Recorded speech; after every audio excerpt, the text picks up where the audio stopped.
Geeklife.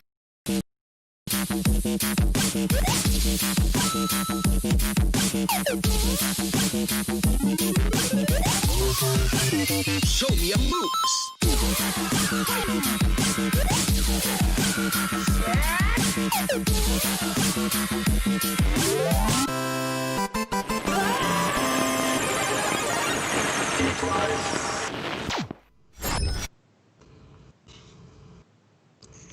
Good evening, Wookiees and Mandalorians, and welcome to another episode of Geek Life, your source for all the nerdy news you need to know. If you're new to the show, we're a 2-hour mashup of all the pop culture news you know and love. We talk about video games, movies, TV, comics, and all things nerdy. All the things nerdy you love rolled up into an anti-fast swisher sweet puff puff pass, y'all. My name is Dodd. I am your host tonight, and joining me today is the COVID castaway himself, the man, the myth, the legend, Jake the Great. How are you doing today, Jake? I'm living on I'm hanging in there. I'm hanging in there. At least I'm not taking out my own teeth with a skate yet. So, we're not that castaway-ish yet. That's good. That's a good state to be in. We could see Wilson's hanging out with you there in the background. So, yeah. He was found in Tuscaloosa, Alabama, stranded in a parking lot at the Woodlands, which is no longer the Woodlands. Anyway. Wow, that's crazy. That's only relevant to that's probably a niche shout out right there. So you're welcome. That's a very niche shout out.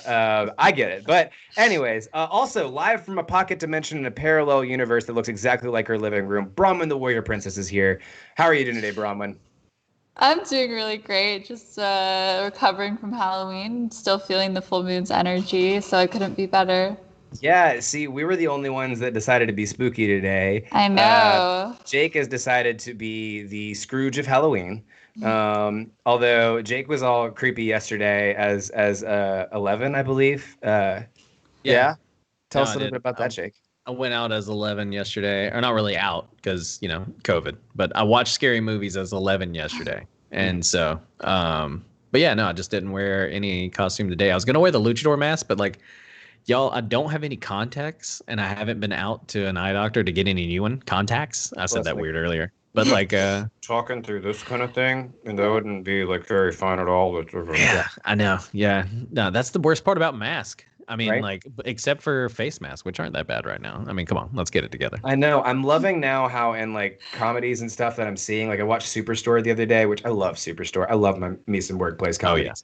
Oh, yeah. And they're starting to kind of go through the whole COVID stuff. And honestly, it's just funny how satirical real life is at this point. That they're just cracking jokes left and right. That was oh yeah, that was just February. Wow, you're just getting caught up. Wow.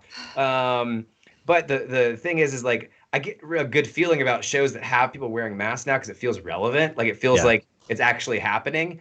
But also you hear them like this, and then it's just always like this the entire time. And I'm like, thank you. It's very realistic, but it's also kind of sucks sound wise. Yeah, maybe add that audio in later. Yeah. So basically you get that crappy sound the entire time. And that's not very fun. Anyways, no. We have got well. Before we get started, how have you guys been? Bronwyn, it's been a while since I've been on the air with you. How have you been? What's you guys been binging? What's the latest craze? Bronwyn, you go first. Well, I just finished watching the final season of Schitt's Creek, so that's been what I was binging this past week, and.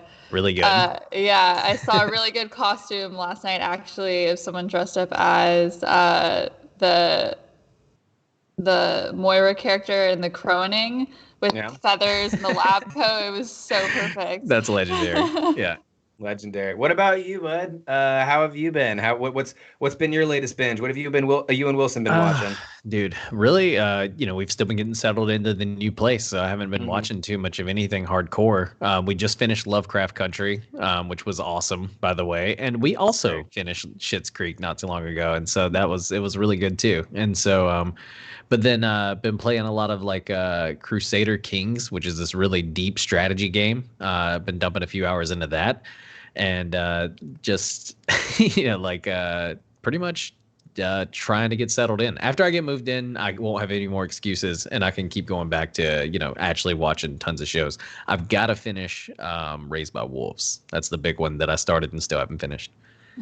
Yeah, I gotcha. Yeah, I mean, I've been getting into my new place as well, as you can tell by both of our new backgrounds. And I think Bronwyn's getting a new background in about 2 weeks. So it's just been musical backgrounds here over at Geek Life. But that's We enough. like to keep people on their toes. Yeah, that's enough foreplay, though. Let's get into the main meat of the show. We've got a big show to start today. Quick reminder: if you like what you see or hear on the show tonight, feel free to follow us here at Geek Life or any of our social medias. We are on Facebook, we're on YouTube, we're on Twitter, we're on Instagram. We're about to be on Spotify. We're like this close, but that's coming soon. So get stoked about that. And if you want to find me, I also stream and I tweet a lot at Roos Bane. Brahman, where can they find you? You could find me at Space Nymph here on Twitch or on Instagram. And Jake, where can they find you? Oh, you can find me at Gonzo Gone Live on Twitch and right here on Twitch. I stream every now and then. I'm going to be back to streaming probably later this week, this month, whenever I can really get back to it, which is hopefully soon. But yeah, it's right over here. Gotcha. Jake, I got to ask you a favor. It's been a while. I'm craving me a good rundown. You think you can fry me up a good rundown for me? I think I can try. Okay. Give it to me. Give it to me good. Fall back like your clocks did last night, because this rundown is going to have you all filled with anticipation. So, first, don't touch that dial. We'll channel surf for you with some TV news. Looks like Marvel has their new Moon Knight. Same thing, though, right? But anyway, Netflix is taking the Creed, and we're talking about the Assassin one. And basically the only reason to keep your Disney Plus is back, and it came back with a vengeance, baby. Then we'll do the time warp again over to the movie section for a little bit of movie news. Lawsuits are already piling up for Kazakhstan's number 3 reporter. Your Halloween wasn't the only one that was canceled in 2020. And finally, we'll learn more about how Jason Weadons got his black card and then also had it revoked immediately afterwards. Damn it, Janet. We've got some video game news, and if I could sing, I would have done that much more musically-er, if that's a word. But among us, we have some Trumpers. We'll find out more about that. We have to wait even longer for our cyberristic dystopian futures to begin. And it's Godzilla. Kinda. Fall Guys. More Fall Guys news. And then next, in just 7 days, I'll make you a man. With a little bit of other news, Sony's looking to get crunchy this year and maybe next year or whenever they decide to. And if the legends are true, you can play Halo on your fridge. Kinda, if you're Snoop Dogg anyway. And last but not least, we got a deep dive of the spookiest topic of all time, which is politics and video games, and a top zen that's sure to be a screaming good time. So let's get right into the carnage with some TV headlines. Dodd, what spooky, scary skeletons are sending shivers down your spine this week in TV news? Well, this one's actually not too spooky. This one's actually pretty welcomed with open arms, and can definitely come spook me in the middle of the night. Oscar Isaac is cast as the Marvel Cinematic Universe as Moon Knight in a new Netflix series. So yes, MCU, but yes, this is going to be on Netflix. Don't know what that necessarily means with the Marvel Netflix universe, but we're going to find out. It has not yet been confirmed by the actor, but it's also not uncommon for actors to deny their casting. We talked a little bit last week about the She-Hulk casting and how that has recently been denied, but we've also had a history of Marvel actors denying that they've been cast in these big roles until the big announcement comes along. For those of you who don't know who Moon Knight is essentially Marvel's Batman. Previously, he's got the gadgets. He jumps from rooftop. He doesn't really have superpowers, but he mostly uses his own wit. Kind of fights people in the dead of night. For some reason, he wears all white. Doesn't really make much sense unless you wanted to go with the name Moon Knight. But Oscar Isaac's a great pick for this character. Oscar Isaac has played Apocalypse. He's played Poe in the shitty Star Wars sequels. Even voiced Adam Gomez in the 2019 animated films. Didn't know who would know that, but Oscar Isaac, is the voice of Gomez.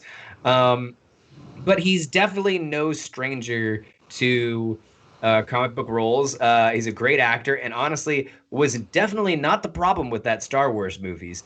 Do you think this is a good casting call, Jake? Do you think that it's a good casting call, or is it better that we're just hearing that this is a series coming from Netflix dealing in the MCU? It's really interesting. I don't think it's a bad casting call at all.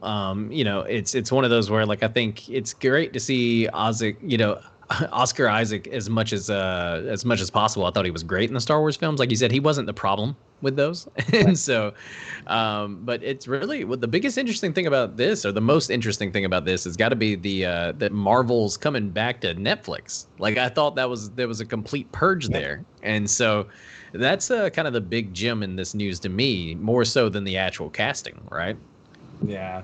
I mean, Kev was even saying in there he doesn't trust Netflix after they broke his heart after canceling Daredevil, it is interesting to see what MCU Netflix looks like after they've had kind of all this mix up with Luke Cage, with Jessica Jones, with Defenders. Brahman, you got any feelings on this? I'm excited. I mean, it could be a redemption that Netflix is doing, trying to reinvigorate the MCU, even though the cancellation of some of our like shows that we've been following for a while, and having a big actor like this on board, I think that can just draw in a lot of people. And also I'm excited to see his performance. I hadn't heard of Moon Knight up until now, so I'm intrigued.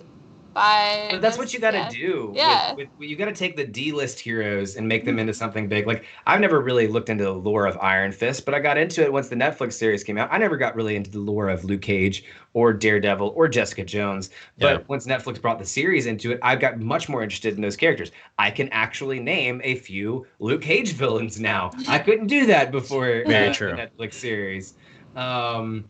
So, I think taking those D-list heroes is a great pick. I think Moon Knight's one that's been kind of up on the table for a while, and it's glad to kind of see them move forward with this series. But Moon Knight isn't the only assassin joining Netflix's roster. Actually, not the only assassin in white that's joining Netflix's roster. Assassin's Creed animated series has just been announced by Netflix, or so we think at least. Brahman, you got more on this story. Tell us a little bit about this. Yeah, well, I heard that on Netflix, on Tuesday, Netflix tweeted that it'll be developing an Assassin's Creed live action series. Is it animated? Animated series? I mean, actually the tweet does say a live action series. So yeah, you're right. No, it is a live action series, not an animated series. My fault. Both would be cool. Yeah. Yeah. Ron's like, I'll take both. Yeah, I'll take them. But yeah, so they tweeted out this live action series is coming to Netflix. Ubisoft's Jason Altman and Danielle Krennic will serve as the executive producers. The short video shows the iconic Netflix and Assassin's Creed logo kind of superimposed, as you can see right up next to me, on the screen together. And there are no details right now about whether this show will where or when this show will take place, but the game series is known for tapping into historical eras ranging all the way from ancient Egypt to world wars. Maybe they'll be jumping around in time a bit. We don't know. But with the success of shows like The Witcher and Blood of Zeus, I think that this could be great. Dodd, what do you think? I mean, when I first heard, I thought it was an animated series, but I just watched Blood of Zeus this weekend, and that to me had a lot of, especially Assassin's Creed Odyssey, like vibes already for it. Kind of building off of lore, building off things that already exist, and it kind of gave me that same kind of feel. So I think that they could have a potential to do it. Now, a potential to do well with it is what I mean. Now, with that said, historically, video games being made into storytelling content, it doesn't really go well. It historically doesn't go well. We've had success with The Witcher, so hey, maybe the times they are a changing, but I don't know. I'm not quite sure. So I'm a little bit nervous about it, to be honest with you.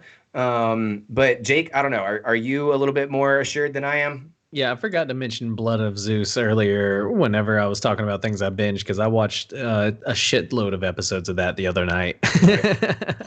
That show has been incredible. But I don't know. I'm excited about just Netflix kind of going for the video game, jugular again, like trying to come out with something around the Assassin's Creed world.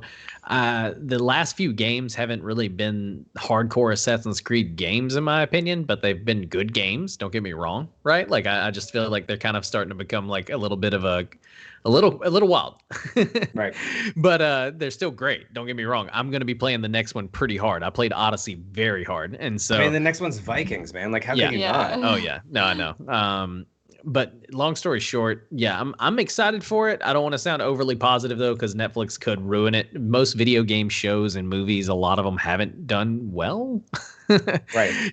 And so I'll have to wait and see who all we have, really attached to it and who's bringing it to life, and maybe a little bit more on the story, maybe more on which game it may be following or which character exactly it may be following. Right. But, and this is not the first time we've seen Assassin's Creed in that case in a live action sense. We've had that movie, right, with Michael Fassbender. I don't know if that was any good or not. I never even got a chance to watch it, but I think that also shows you enough. That tells you enough. I started watching it and I couldn't finish it because I just wanted to play the game. I was like, why can't I interact with this? See, that's what happens. That's what happens with these kind of properties. So will Netflix be able to do it? I mean, they've created a series with The Witcher that works, that people are tuned into, that people are excited to see a second season of. So that's what I was going to say, is that they have done a good job with The Witcher. And so it's like, there's kind of like, I mean, I hate to cop out, but it's going to be 50-50, right, guys? Like it's, it's either going to be really, pretty good. And we're like, oh, hell yeah, let's get more Assassin's Creed episodes out here. Or it's going to be complete fucking garbage. And we're going to be like, okay, great job, Netflix. Way to ruin something cool. Yeah, absolutely. Speaking of first looks and potentially ruining something cool, Titans preview, the DC Titans show on HBO Max just previewed their first look of Jason Todd and their upcoming series. We've already seen Jason Todd in Titans season 1 and 2, but now we have a first look at the character everyone's wanted to see since Jason Todd's announcement, the Red Hood.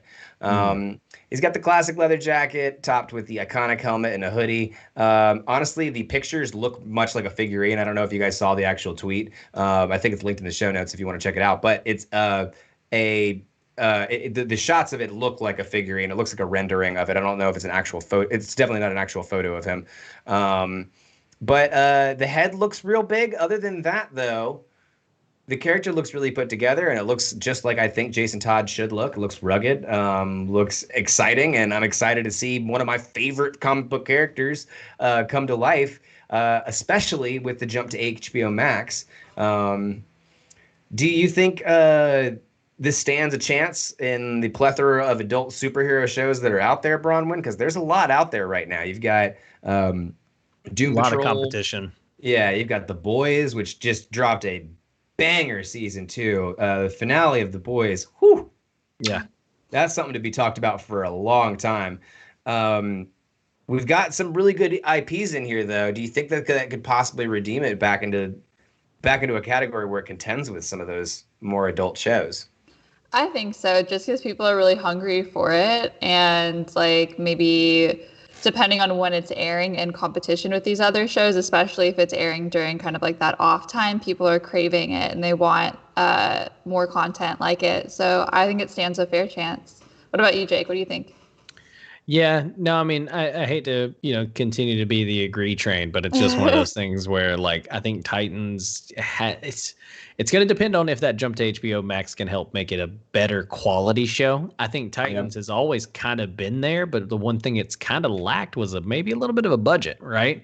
And I think that the DCU streaming service was a great test for those kind of titles. And now I think we're going to see the Harley Quinn show move to HBO Max. We're going to see Doom Patrol officially move to HBO Max. We're going to see Titans make that move. And I think this Red Hood looks pretty good. Like you said, it's a rendering right now, but like, the real one I think is going to look great. And so I'm excited. I'm excited to see what they do. And I don't think it's too much just yet, right? Like, I think we're getting there, but also COVID, man, like everybody's got time. Yeah, I mean, so I don't know. I don't know if it can contend with The Boys or with Doom Patrol or with properties like that.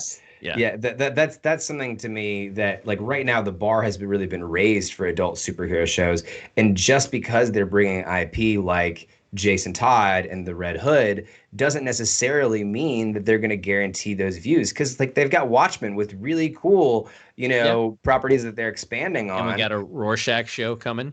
That's coming out too, which is fucking badass. We already have a show that exists in the DC universe that's honestly more popular, which I believe is Doom Patrol.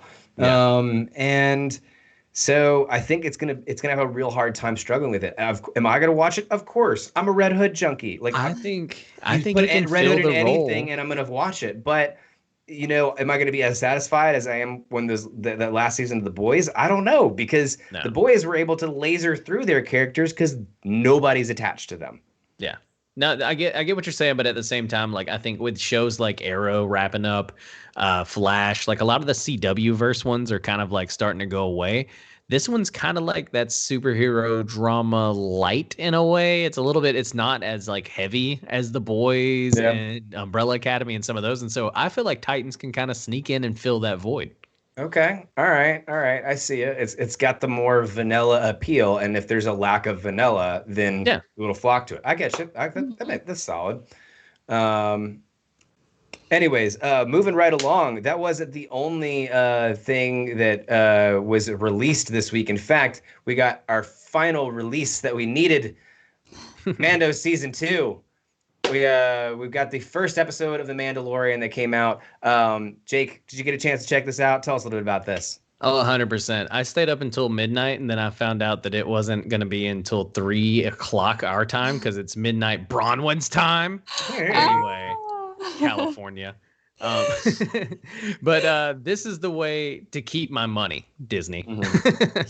I thought it was great to have Mando back, and without too many spoilers, I got way overhyped whenever I saw the armor. I know what you mean. I'm just gonna put it in air quotes, the armor, right? Like, I want to give folks some time to really watch this episode, but it's just something that I really want to talk about. But the mission is now pretty much to get Baby Yoda back to his home with other space wizards, right? Like we've learned that from the end of last season, and it gets right back into that at the beginning of this one, where you can tell that that's the mission. Mando's trying to get Yoda back to other space wizards, which I think is hilarious.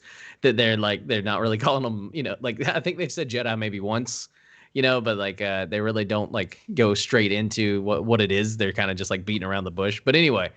I'm just really pumped to see where this season goes. But I will say that the formula, like one of the things that I really did notice in this was like this episode felt like the end of last season.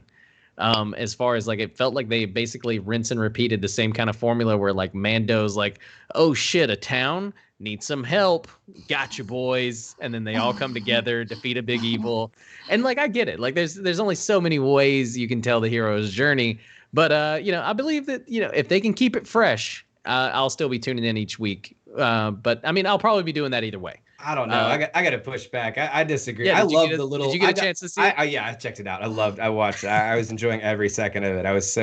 I was getting my work done on Friday, and that was like my reward for the end of the day was Mando and Superstore. I've already I've done promos for both of my Friday shows. My Friday shows are back, y'all. I'm really stoked about it. I didn't know Superstore was back, so thank you. I had no idea. I gotta watch that later. Yeah, you can go. You're welcome.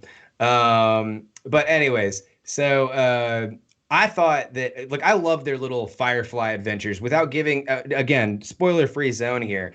The little kind of like stuff that's not really rooted to the main story, but you have this whole story where you kind of explore the Star Wars universe. I think that is absolutely what you should do with a Star Wars TV show if you have the chance to do it with this character. And so I think that this is that Jon Favreau has just hit another perfection. Look, Jon Favreau doesn't make mistakes, okay? He decides to make a superhero movie, it launches the MCU. He decides to make a Christmas movie, it's Elf. It is Elf. That is true. He doesn't make mistakes, and this series is another example of it, in my opinion, where he's building these stories in a great way. So I hate to be a fanboy for any series out there because, again, I want to be critical of all media out there, but I do enjoy this one. No, it was fun. It was fun. Bronwyn, did you get a chance to check it out? I have not, so thank you so much for being so spoiler free. Yeah, no, we're like I'm gonna say it was fun, but if the next couple of episodes are the same like village coming together type mentality, I don't know. Like I don't know. We'll have to continue to see. Yeah, like it's gotta get more robust. You know what I mean? Like I'm ready for them to get right there into the lore. But honestly, like it's like I said, it's still fun. It was still a lot of fun. Yeah. Well, speaking of fun, Borat is continuing to have fun in the press and in the headlines. Honestly, I think it's just a quick side note here.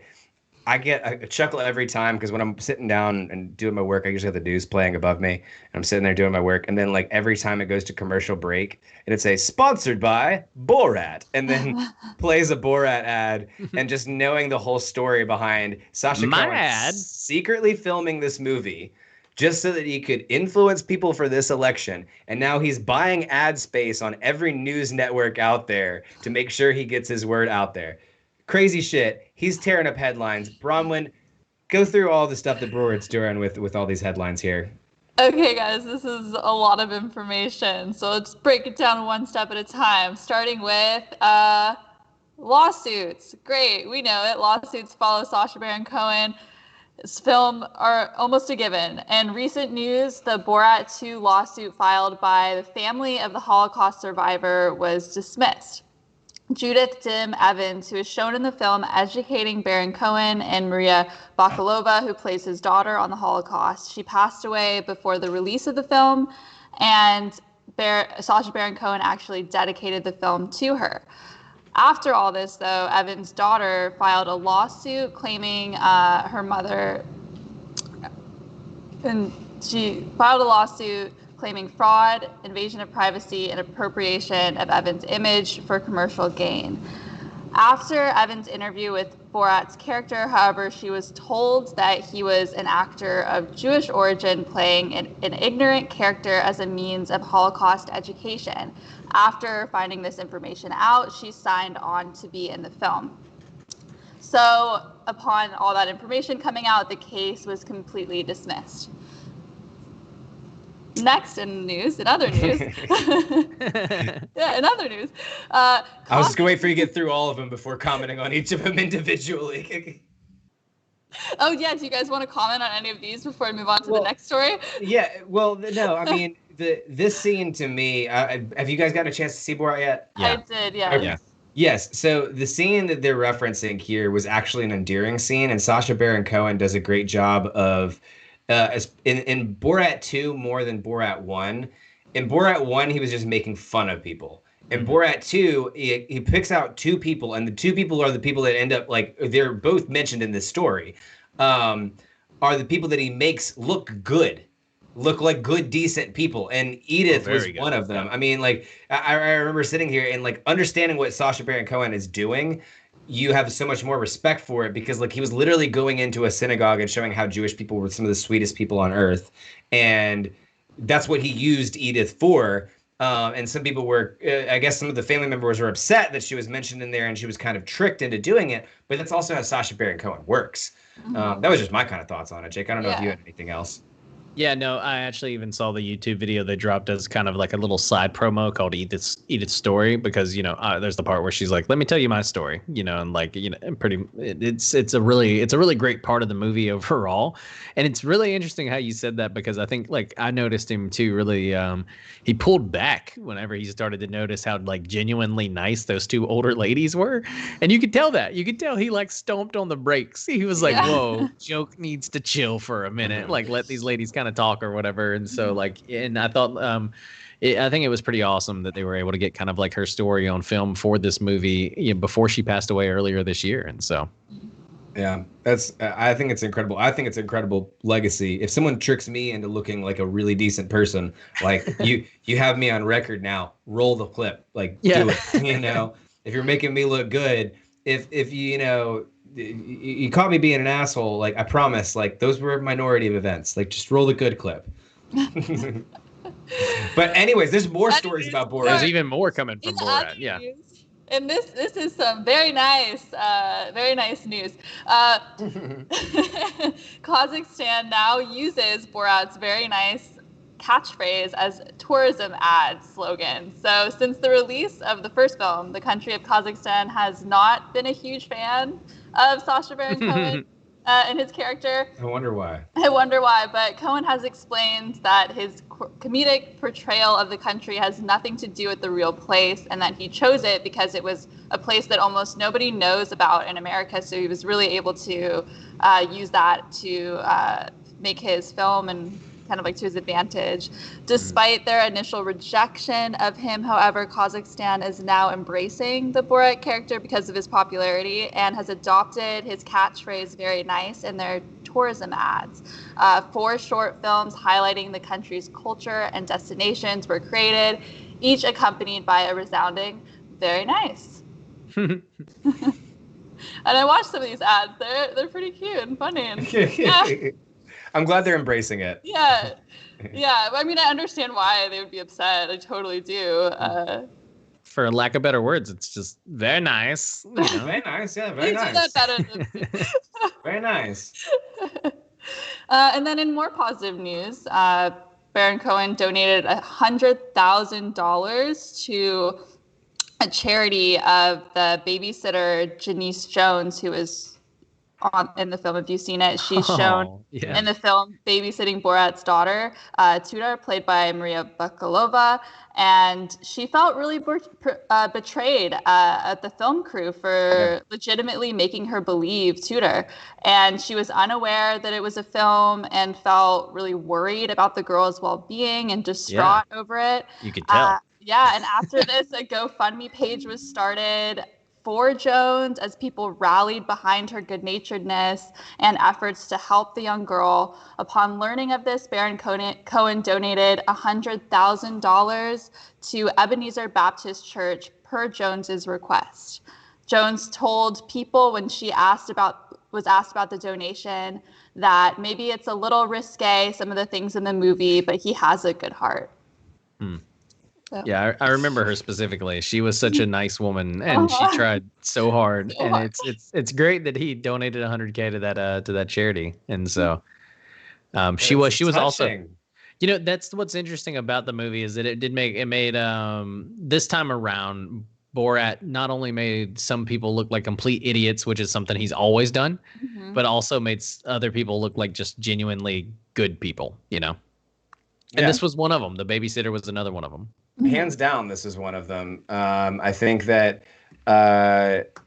she was one of the ones that he, as I was saying earlier, Sacha Baron Cohen has a way of like making people either show their racism innocently or show their shittiness innocently. Like there's another part where like he literally gets someone to write out an anti-Semitic phrase and they just do it because he asked them to do it.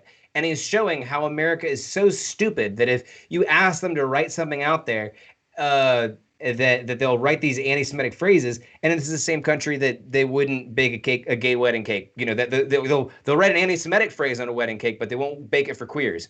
Like that's the kind of stuff that Sacha Baron Cohen is showing. In the other side of it, though, and in Borat 2 does this a really great way. The babysitter and Edith are the best examples. He shows like how that there is a resilience of humanity that exists within us, and that these people that can be presented with these situations that react like unknowingly and uninformedly good, just with good intentions and the purest of hearts. And to me, stuff like that reaffirms my faith in humanity. And so hearing stories like this, honestly, it's restores a little faith. Definitely. Oh, yeah. No, she was one of my favorite parts of the whole movie.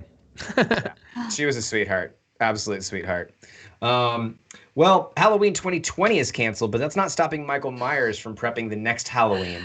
Jake, tell us a little bit about what's going on with the next Halloween. Yeah, earlier this last week, we got the Halloween Kills trailer dropped on Twitter. Special focus on, it looks like this one's going to have kind of a special focus on mob violence and kind of mob mentality. Jamie Lee Curtis says that it is a masterpiece that ties to Black Lives Matters in a way. Oh. So it looks like Halloween Kills is going to be completely bonkers whenever it finally does come out. And if you didn't know, it got postponed from this Halloween to next Halloween for COVID-related reasons. Directed by David Green, this is the 10th installment in the series, originated by John Carpenter, and serves as a direct sequel to the 2018 Halloween. This one's written by Green, Danny McBride, and Scott Teems. Halloween Kills launches October 15th, 2021, and is made by Universal Pictures as well. Halloween Kills will also then be followed up in October of 2022 with Halloween Ends by David Gordon Green's, and that'll be David Gordon Green's last effort in the franchise.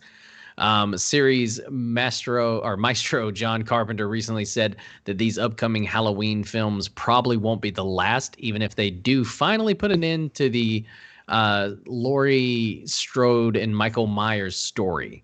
And it's going to be really interesting to see kind of what they do with this Halloween Kills movies when it does come out, because the kind of different tones and different things that it's taken, it's pretty wild to think that they're going to hope. I mean, of course, they're still going to be relevant a year from now, right? So I think like that's not going to be anything that really changes, but it's going to just be interesting to see what kind of movie it'll be next year when it finally comes out. Bron, did you get a chance to check out the new trailer, and what do you think about these new Halloween movies? Yeah, I did check out the trailer. As soon as I heard Jamie Lee Curtis speaking, I was just like sucked in. I'm so excited. Big fan of all the Halloweens, or maybe not all the Halloweens, but they're definitely the originals. And yeah, I'm pumped. I can't wait. I'm already excited for next Halloween. So yeah. I think someone said in the chat earlier that it's 364 days until next Halloween. Counting those days down. There you go. In a year where every day feels like Halloween. I know, right? 2020. Right? The real horror story, right? The real horror story. Did you get a chance to check out the trailer, though, Dodd? Yes, I did get a chance to check out a little bit of the trailer, and it does definitely have a lot of those vibes. It seems like they're really trying to make Halloween relevant in today's society. And they're not straying away from the politics, which is relevant. I remember last time we had a Halloween movie and all the conservatives got mad because Jamie Lee Curtis used a fucking gun in the movie, and it's a horror movie. And like, oh, well, she's anti-gun. It's like, it's a fucking horror movie, man. Yeah. Like, you know, like that's just how, yes, we believe in defending ourselves against a fucking serial killer. Like we're not that anti-gun. No one's that anti-gun. For real. But anyways, so I think at least now we're really hitting them with a 1-2 punch and not straying away from the politics, going with stuff that's really relevant. And honestly, it sounds like a movie about 2020, right? Mob mentality, Black Lives Matter, all these different stuff, going on all at once. I'd love to see how they make that relevant. Hopefully, it's just a mirage of all the horror stories that went on in 2020, and then by 2021, when it actually comes around, be like, hey, remember when that was a thing? Oh man. It's like a Morty's Mind Benders. They're just like jumping around different fever dreams of 2020. Right, but America doesn't have a history of tending to progress that quickly, so we'll see.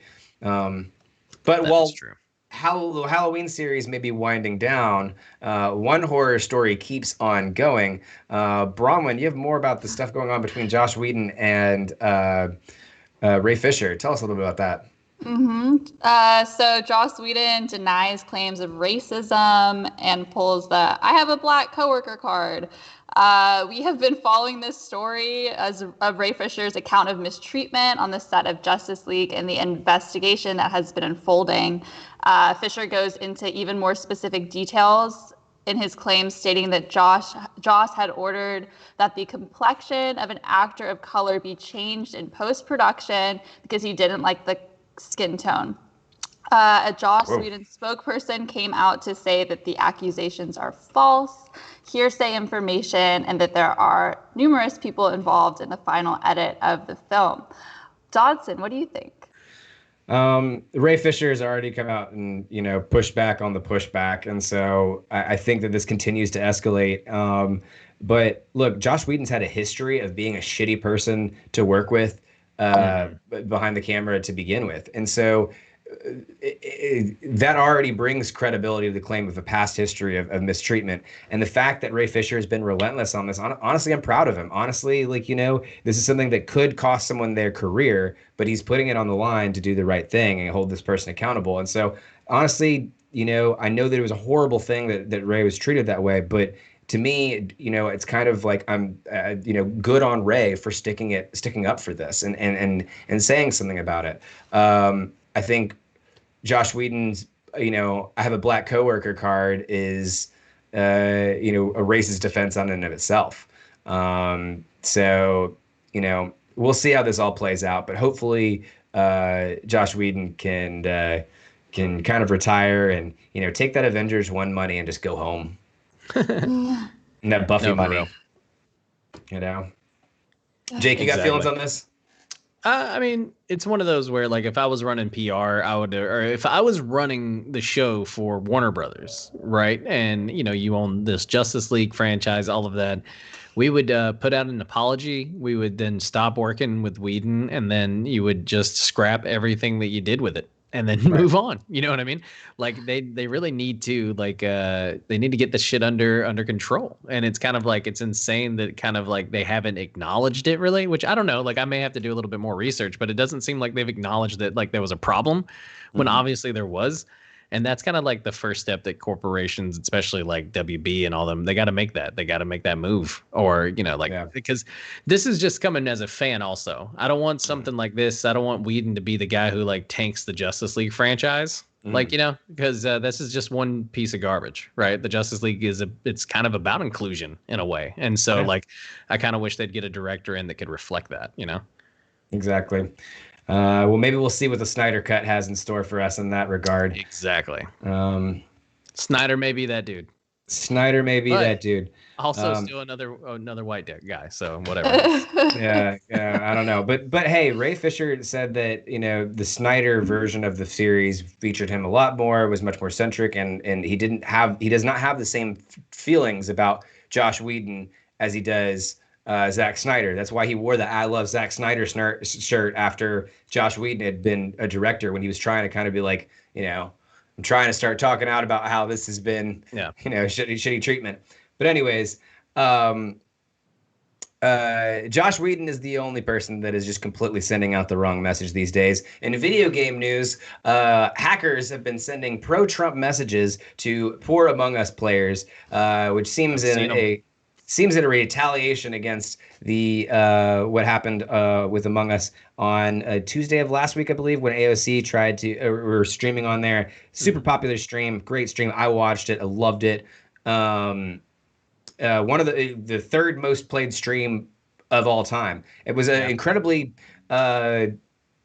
practical in doing what she was set out to do, which was get out the vote and get people out, get the message of going out there and going to vote. I mean, she was very effective at that. Well, it seems that people have kind of taken offense to that, and they've thought that they've got to get their own pro-Trump message in there anyways. The spam attacks were reported on Monday, and the attacks bombard Among Us games chats with a message to subscribe to Eris Loris on YouTube and vote for Donald Trump in 2020.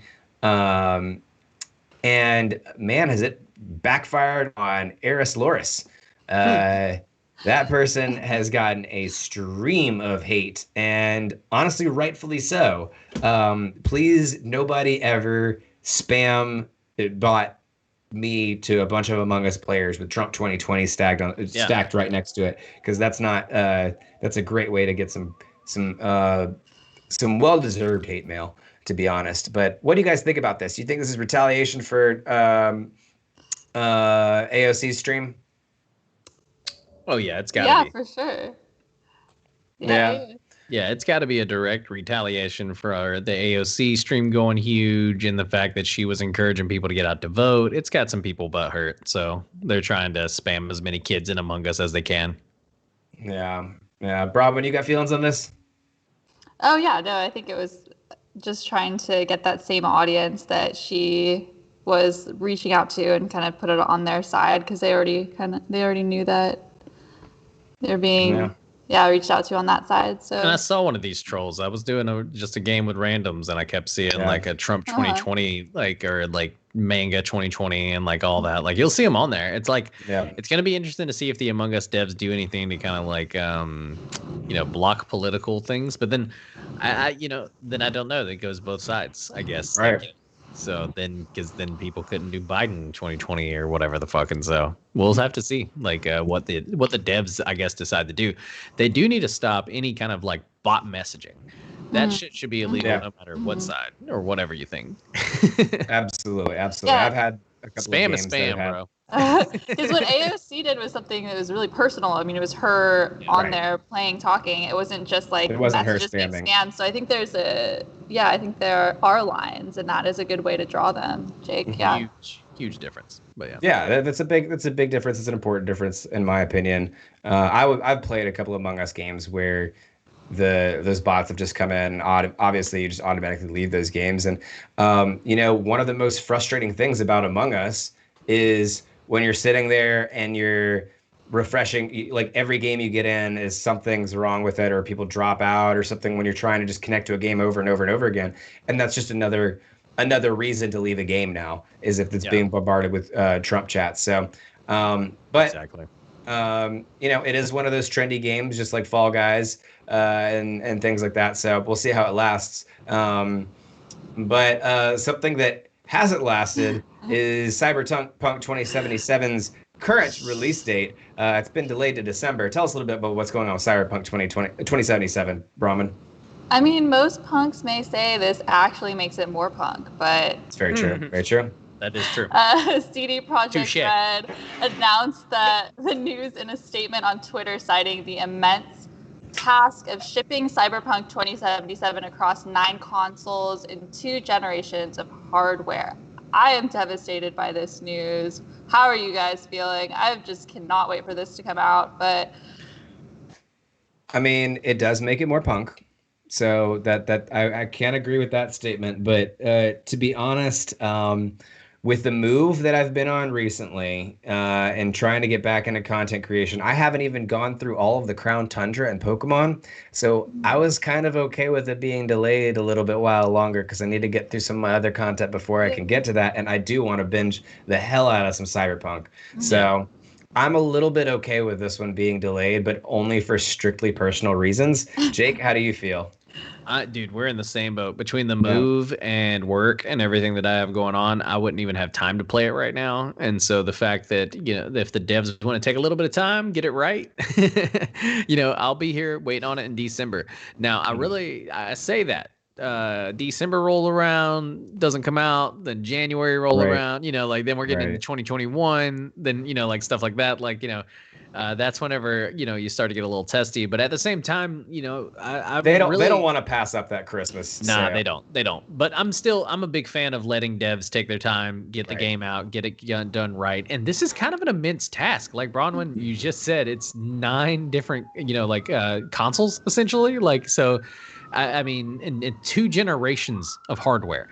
So think about that for a minute. Like as a developer, I could not even imagine what kind of task that is to make sure that this game, which is not a small game, it's a little bit smaller than I think they said The Witcher 3 was, which The Witcher 3 is a massive fucking game. It's one of those where I understand why they're just trying to take the time and get it right, because it's a lot of game and it looks gorgeous too. And so if they're trying to get it to be that gorgeous on all those consoles, that's a task. Yeah, and it's not the only game that is seeing this fate. Far Cry 6 has been delayed until March of 2021. So, yeah. Oof. And that's the one with Gus Freeman playing the villain. Yeah. Oof, man, that one does hurt a little bit.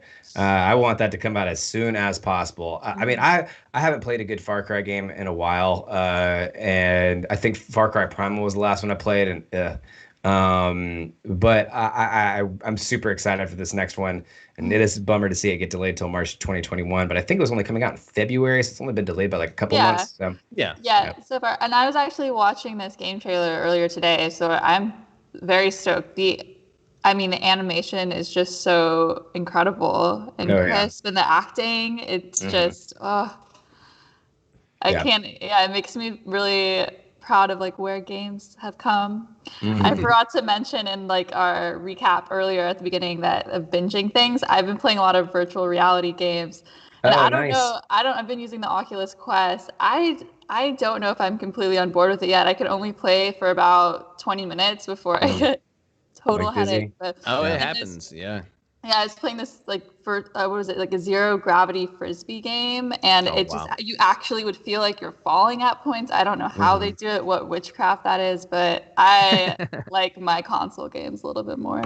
I've played some Oculus Rifts too, and other than the games where there's like this cartoon one where I can go through, it's called Gorn, where you go through and you rip up people and you can like fight people in this big combat arena. Other than that one, like there's tons of them that are just like it can be too much. They have to figure out a good way to do in between. But of course, if I got an Oculus Rift and I was able to do so at my house, I would be loving it. Be going all kinds of crazy with it. I was playing this game called Pistol Whip, where you're being like shot at by all angles and people start running at you. I ripped the headset off and ran away. It was way too real, too freaking real. Too real. I was screaming the whole time. That's what I should have been streaming. Oh my gosh, next time. Next time. Well, speaking about great advancements in video games, Jake, have you ever been playing Fall Guys and wondered, why can't my character look like Godzilla? Well, for 10 crowns, now your character can. Tell us a bit about this, Jake. That's right. You can finally look like Godzilla in Fall Guys, which is something that I think we all dreamed of when we had first started playing. Fall Guys will receive a fully licensed Godzilla costume on November 3rd to coincide with Godzilla Day, which I personally didn't know was coming up. So the big news here is that there's Godzilla Day coming up November 3rd, to be honest. Only available for a limited time. No word yet on how long that limited time will be. The costume will cost 10 crowns in total, which means I will never get to own it. Coming in an expected gray, the costume will change color for 4 teams, and you can check out a sneak peek of it over at Twitter at Fall Guys Game. Dodd, have you ever been able to get back into Fall Guys? I haven't personally played it in ages, but this may be something that gets me back in there. I need to get those 10 crowns to try to get this Godzilla costume here. It looks pretty awesome. I still haven't played Fall Guys since that last stream. It's nothing. I'm too drunk to taste this Fall Guys. I could probably try to do it, but I still haven't played Fall Guys since that last stream. But this little Godzilla costume, I mean, it certainly is enticing. I mean, I feel like Fall Guys is just one of those fad games that is going to go in and out, and I don't know if its popularity is really, really going to last as long as it looked like it did at the beginning. But, with new content like this, keeping it fresh, who knows? Maybe they get a second wind. Maybe it can start kind of moving along like Fortnite. But I don't see it kind of filling that void, and I think that's what it was kind of gunning for. So, Brahman, your thoughts? Well, if it was a Supreme suit, we know that Jake would be paying that 5 crowns up front. Oh yeah, no. See, that's the thing. I think the crowns are what you actually have to win those. You have to win them. You can't buy them. That's why I said there's no way I would ever get it. If I could buy this straight cash money, Bronwyn, I would definitely have it. Right, yes, it's adorable. I don't know how Fall Guys currency works. No. The crowns you have to win. You have to actually win. You got to put in the work. Yeah, it is. Someone said it's a good flex, and it is. That is the greatest flex. But it's also 10 crowns, and as Little Esnelli said, 10 crowns in this economy. Yeah, in this economy, not happening. Real. Not happening. Not happening. Well, we got a little bit of other news. In other news, Sony is buying Crunchyroll. Bronwyn, tell us a little bit what's going on with this.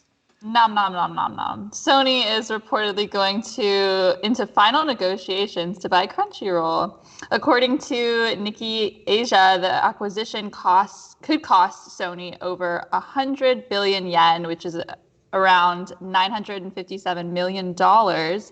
This buy will put Sony in a competitive position against the streaming giants like Netflix and Hulu.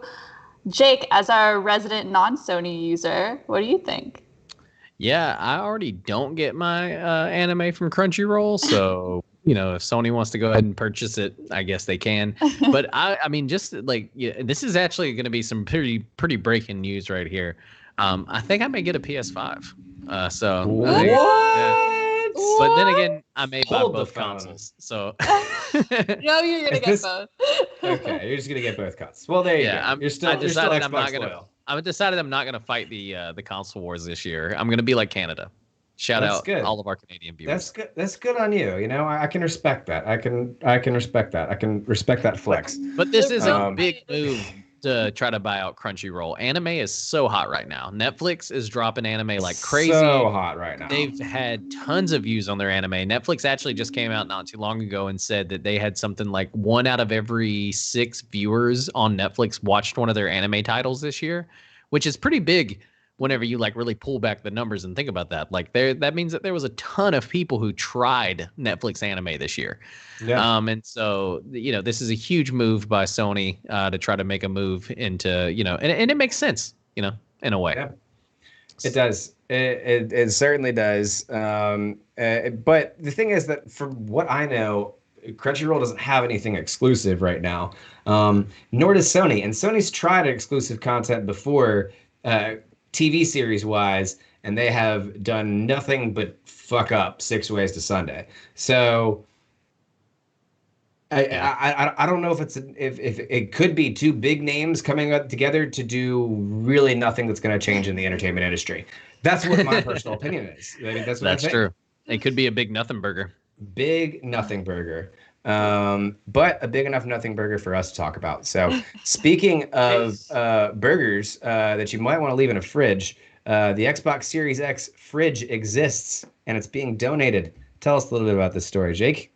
Yes, Microsoft first revealed the Xbox Series X nearly a year ago, and the internet went wild and immediately compared it to refrigerators. A meme was born, and Microsoft embraced it to reassure us all that the Series X was, in fact, smaller than a refrigerator. Microsoft has now embraced that meme and went even further and created an actual Xbox Series X fridge. The fridge is a 1-for-1 scale replica of an Xbox Series X, measured more than 6 feet tall and weighing in at 400 pounds. It even has an Xbox logo at the front that lights up and uses the Xbox Series X boot sound when it fires up, and it has a disc slot, and it, you can actually do right into the refrigerator door. While Microsoft values the fridge at $500, or roughly the same price as the Series X, you won't be able to purchase one, which is the real bummer. Instead, Microsoft is giving one away. The Xbox Series X fridge is being given away in a competition, with the winner being picked on November 4th. Snoop Dogg, though, has apparently been an Xbox player for years, and Microsoft delivered him one of the fridges last week. Even though Snoop does sometimes get annoyed with Xbox Live outages like we all do, maybe the fridge will be enough to keep his munchies cool, and hopefully he won't threaten to leave us for PlayStation again. Dodd, are you thinking about making the switch to the Xbox Series X fridge? Or are you still going to give Microsoft the cold shoulder? Oh, but Tis, that's good. Well played. Well played. I think I will continue to give Microsoft the cold shoulder until I can afford to take the Canada position that you have, Jake. So I think that's my best answer here. But I think that this is a really cool, great way to embrace the memeage. And it's going to be a really cool souvenir piece down the road. I think more companies should lean into this. Does this mean we're going to get a Seto Kaiba version of the PS5? I'm wondering if it means we're going to get like an Avengers Tower PS5 somewhere. Right. Because I heard a lot of people comparing it to like the Avengers Tower. And so like I think like a PlayStation building is going to pop up one day, and it's just going to be in the shape of a giant PS5. But I'm definitely going to apply to win this bad boy. I need to actually find the application. Yeah. For real. Brahman, you got anything on the Xbox fridge? I don't think it would fit with my aesthetic. Yeah, doesn't vibe with your aesthetic? No. Well, With that said, we're going to take a short 10-minute break. But before we do, we wanted to say take a moment to say thank you for the follows. Darby2263 and Ice Adams. Thank you so much for the follow. Address some feedback in chat. We got KJ Fox hanging out with us today. Quarleen Hinzel, Totally Awesome, all of our friends here. Totally Awesome asked, what snacks do they get on Game Pass, though? That's the important question. Bro, it's Doritos and fucking Code Red. That's all you get. That's all you get. Doritos and Code Red. Doritos and Code Red. But it wouldn't you just get the regular Mountain Dew, though, because it's green, right? Well, see, you would think that, but it's got to be Code Red because, like, that's the gamer fuel. Or what if, like, you open it and it's all red and it's like the red ring of death? No, Code Red comes out of that water dispenser. Like, it's not water. It's just straight Code Red. It's just straight Code Red. Yeah. Just straight Code Red. Or Monsters. Monster cans always look like Xbox, right? That fits,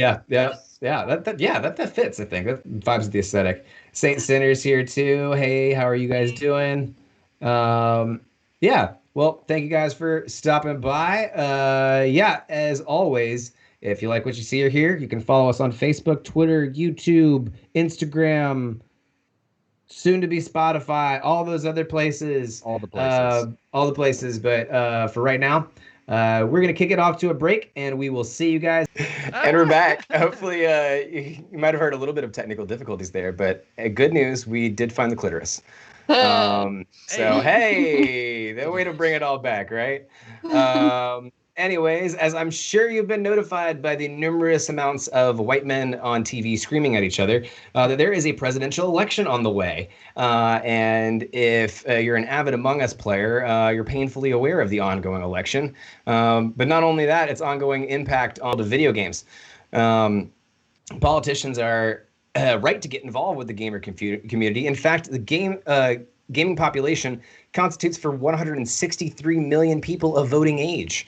Due to the recent events in Among Us, people are wondering what the world of politics and video games combined looks like. But the fact of the matter is, video games and politics have a long-standing relationship, rooting all the way back to Columbine shootings in the 90s.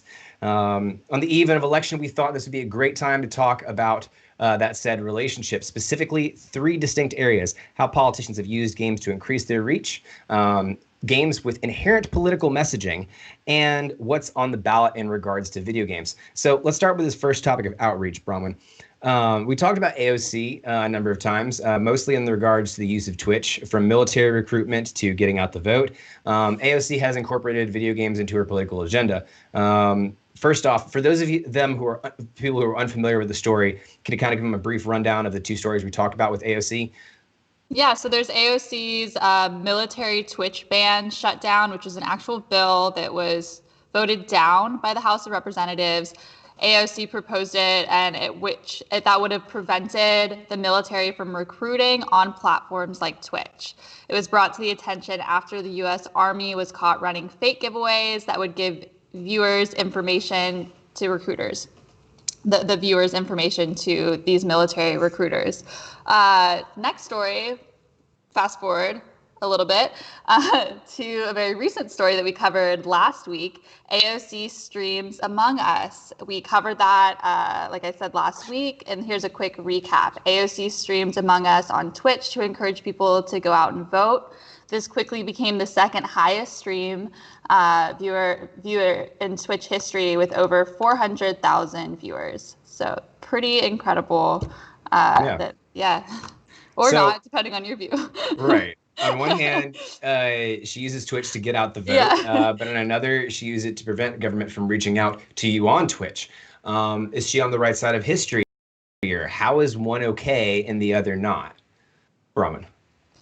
So I think that, I didn't follow the stream necessarily. I didn't follow the last stream, but I think that they are 2 kind of different concepts. I think that one is encouraging people to be politically active, and the other one was it seemed more manipulative, where it's trying to gather people's information and sort of like see if they're more likely to join the military. So it's like mining that information from them in a way that is using that video game platform to do so. I think one has more of a deceptive kind of undertone, and one, in my opinion, seems a little bit more positive. But I don't know, Jake, what are your thoughts on the matter? Yeah, I mean, honestly, I could see where both of them would be looked at as kind of like, you know, it's AOC is definitely encouraging people to get out and vote. That was a big thing, but I didn't get to watch the full stream. But you would think that she probably also brought up a couple of like, you know, items that she believes in, right? And so where on the other one, it's more of like military recruiting efforts, which is kind of like just a weird level of data mining when you really get down to it, right? And so, you know, I don't know why one would be okay and the other wouldn't be. I mean, there is like definitely like some reasons why, like, I think like, or I can see why both sides would be angry about the other, right? But also I think it really brings up the big question on like, you know, for years we had these like equal time laws, right? Where like, you know, if Republicans were, you know, going to be on TV for so long, so did Democrats get to be on TV for so long. So that brings up an interesting question about like things like AOC's Twitch stream, right? And like, do elected officials in their free time, do they get to use their kind of like almost political celebrity to continue to push their agendas and things? And so like, it's really going to be interesting if platforms like Twitch get into any kind of like, hey, like, you know, we've got to be equal time kind of like, you know, restrained or whatever. Dude, it's the future that we're going towards, especially with politics and like them using things like this platform itself, Twitch, and like other ones and streaming services. It's going to be really interesting. Yeah, I mean, we talked a little bit about, you know, with the AOC deal, we had one instance where AOC reached out to get the vote out, and she did, well, there wasn't any underlying political messaging. There were plenty of topics that streamers brought up, like net neutrality and things like that. Yeah. But there were also things that she talked, like at the end, she did talk about very specifically, go out and vote for Biden Harris, because she is that is who she's endorsed, and that is who she's supportive of. So we know that it is supportive of a political agenda. And then we saw, of course, the Republican reaction essentially from that was to hack the game and just spam chat with Trump 2020 chats. And Republicans were the one that struck down the deal on AOC's Twitch ban for military recruitment. So that kind of highlights some of the differences here. But Jake, what are the real differences between the Democrats and Republicans when it comes to the world of video games? Yeah, I mean, there definitely seem to be some differences, right? Like Republicans seem to be using it mostly for military recruitment, data mining, which would kind of fall into line with kind of how the Republican Party, and especially conservatives, have looked at video games for a long time.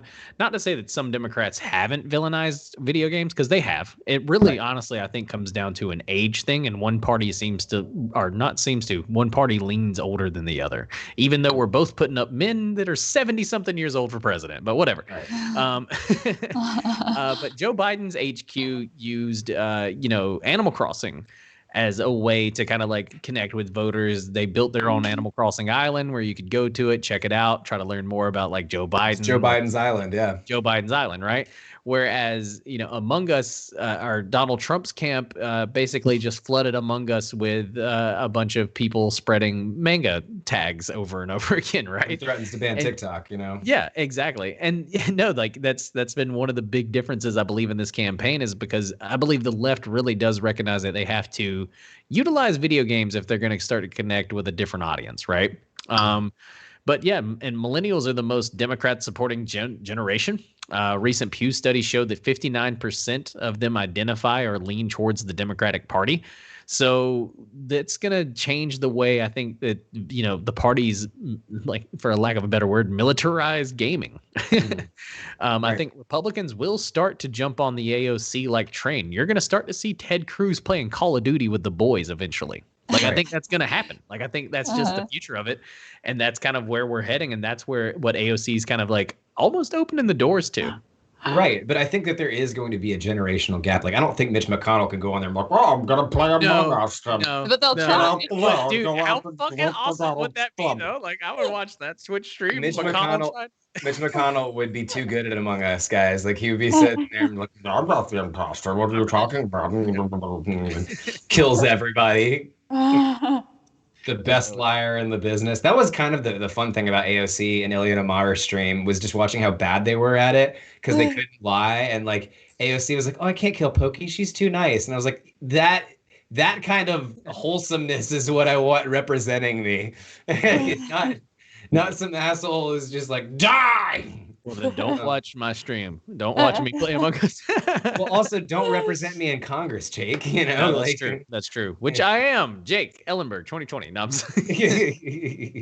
I'm running for Congress. You heard it here first. To connect what you were saying, you know, millennials are, you know, a very democratic supporting generation, and a majority of gamers are millennials. And so when we're talking about this base, we are kind of talking about a democratic leaning base to begin with. So it makes sense for Joe Biden to be campaigning in Animal Crossing. It makes sense for AOC to be reaching out on Among Us. And it seems that Republicans are only okay with data collection as long as it's helping them get more boots on the ground in the Middle East. So, you know. No, most definitely. But I mean, we'll get into some of Biden's shortcomings in video games later too. It's not that both, I would say both candidates have had a terrible record when it comes to video games. That's just just to be clear. But both parties look at video games differently. I feel like the Democratic Party does seem to be more supportive of video games in times, and and even players like AOC or people like AOC kind of like, even getting in on the fun of him. Yeah. Whereas the Republican Party seems to be like, all right, they play Call of Duty, they may like shooting people, let's recruit them. Yeah, you know, like. And also there's been an effort to kind of, I feel like a lot pushed by the Republican Party to ban certain video games or to limit these like violent video games and censor them. So to have that opinion and then think, oh, well, now we're going to recruit them on these games that we deem too violent because they're violent people, and we're going to use that to our advantage by putting them in the military. Yeah, I mean, that kind of leads on to some of our next points that we've had. We've discussed a little bit about how politics influence gamers, but how do games influence politics? Of course, they influence politics. We know that they influence politics. Some video games have even laid the groundwork for legislation. Bronwyn, you have a few examples there that we can go through. Can you give us a couple of different examples here? Yeah, so some legislation. Sorry, I'm blanking right now. So many claim that in the legislation on video game violence brought on after Columbine led to the rating system. Many claim that this violated their First Amendment. Legislation affects when, where, and to whom video games can be marketed towards with that. Ratings of the games and things for everyone being mature or, so like, just care, like you see it now is right in your face whenever you're buying a video game. Sometimes you can't even purchase a game if you're not old enough to, or you have to have your parents purchase it for you. I remember that growing up a lot. Oh yeah. Luckily, my parents were pretty supportive of video games. It was like kind of got the test where if my older brother said it was okay, and he was pretty lenient. So they kind of trusted his opinion on that. There you go. Further legislation involved in this, loot boxes in video games have been a source of legislation on child gambling, and there have been efforts to stop that. And so.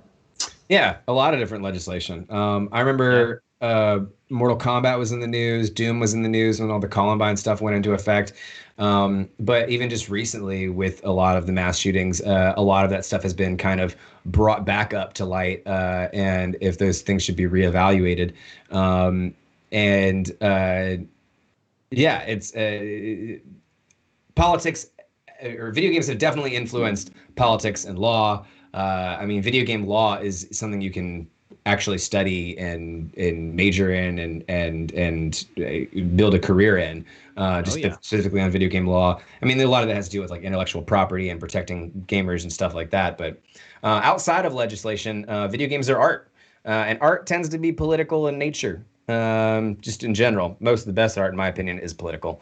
In fact, some of the best games are. Jake, can you name a few successful some political games that we've had in the past?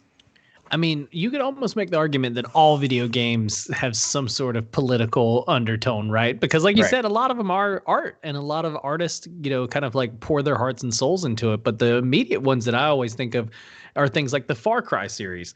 every one of those, you're toppling some sort of like, government or dictator, or, you're taking over some sort of oppression. The BioShock series, is a great example of, kind of like video games that show, just how politics can get involved and the different types of ways that people can be manipulated to live in these kind of like utopian societies that aren't really what they seem. And there's a ton of them, like Call of Duty. We talked about it earlier. It's one that where like you can make the argument that Call of Duty is art in a way, right? And so it's still one of those things that I think people enjoy playing it, but it's not necessarily what we would consider to be a lighthouse or one of those kind of like an indie film that everybody wants to give some awards to. But Wolfenstein is another one that comes to mind on political games. You're literally killing Nazis. And so there's a lot of video games that lean into the political realm. And sometimes people make the argument that they lean kind of conservative. They're very pro-gun. If you really look at a lot of video games, gaming in general seems to be pretty pro-gun. And I would say that some games are a great kind of middle ground. The Grand Theft Auto series is a great kind of middle ground game that shows the hypocrisy of all sides of governments and, debates and really like just human civilization in general, right? And just like how kind of ridiculous things can be in the real world through a simulation, which, Elon Musk thinks we all live in one of those anyway, but. Sure, yeah.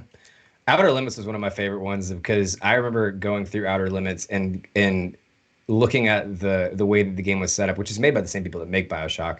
And it, to me, I was going to make the character, and I was going to make the most anti-capitalist decision in every opportunity that I could. Wait, is Outer Limits the one made by the Fallout people that just came out not too long ago, where it's like corporations on the planet? Yes.